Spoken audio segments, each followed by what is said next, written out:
Welcome to this edition of the Purity Post.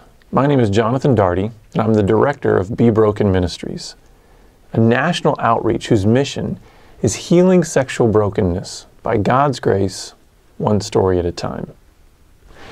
In this post, we're going to launch what we're calling Purity Profiles, examining the life of a Bible character in relation to our ongoing topic of sexual integrity. Today we're going to look at King David, a man after God's own heart, yet a guy who failed pretty miserably in the area of sexual sin. The particular story we're going to look at comes from 2 Samuel chapters 11 and 12 in the Bible. David grew up a shepherd and had a deep love of God from an early age. He spent time caring for his flock, and God provided him with strength and wisdom to do so.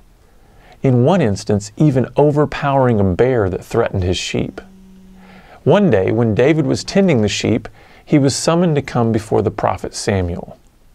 God was choosing the king that would replace Saul, who was Israel's first king.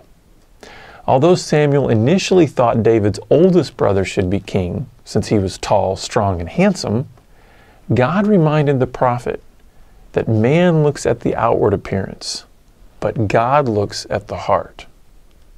So, David was chosen as king, and he spent the next several years in a sort of preparation period, waiting for the Lord's timing for him to finally assume the throne. When he did eventually take the throne, he was a superb king, and he's still considered today to have been Israel's greatest king, despite some significant stumblings.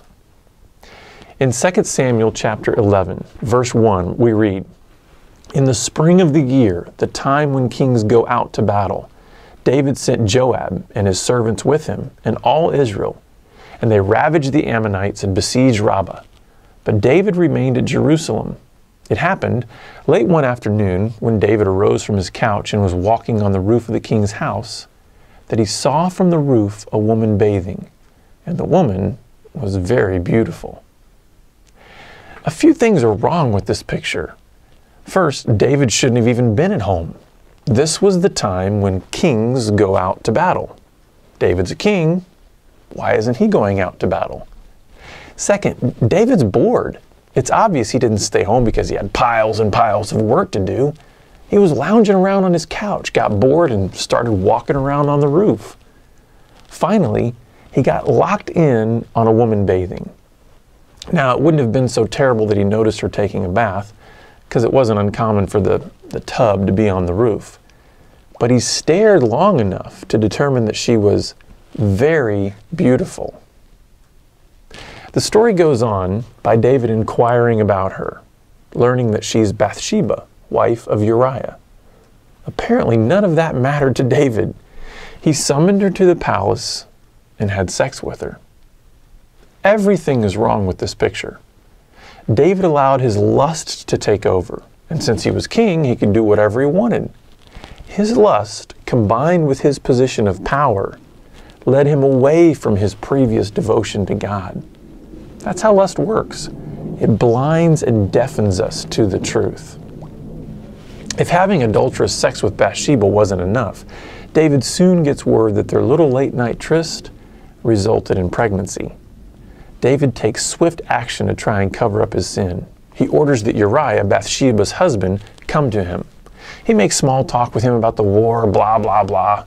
His real intention is to try and figure a way to get Uriah to have sex with his wife so it could be assumed the child was his. But Uriah chose to sleep at the gate with the other soldiers. For a couple nights after this, David gets Uriah drunk in hopes that he would go home to his wife. But he doesn't. Instead of coming clean at this point about his sin, King David dives deeper into his sinful cover-up. He ultimately orders that Uriah be put on the front lines of battle, and when the fighting is at its peak, the other soldiers are to pull back, thus ensuring that Uriah be killed.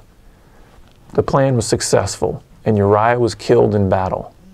Bathsheba mourned her husband and was then taken by David as his wife. But there's a key phrase at the end of 2 Samuel 11 that lets us know what God thought of all this. The last sentence of the chapter reads, "But the thing that David had done displeased the Lord." Lust displeases the Lord. Lying displeases the Lord. Deceiving others in order to cover up sin and lying displeases the Lord. King David did all this, but how? He made a seemingly insignificant choice that had devastating ramifications later on. He chose not to do what he should have done, gone to war. Small decisions can have huge consequences. We should examine our lives and ask God to search us to reveal the small compromises that can lead to enormous mistakes.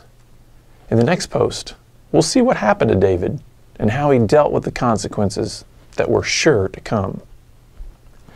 Thanks for watching this edition of the Purity Post. If you'd like more resources, please visit BeBroken.com or call our toll-free number at 1-800-49-PURITY.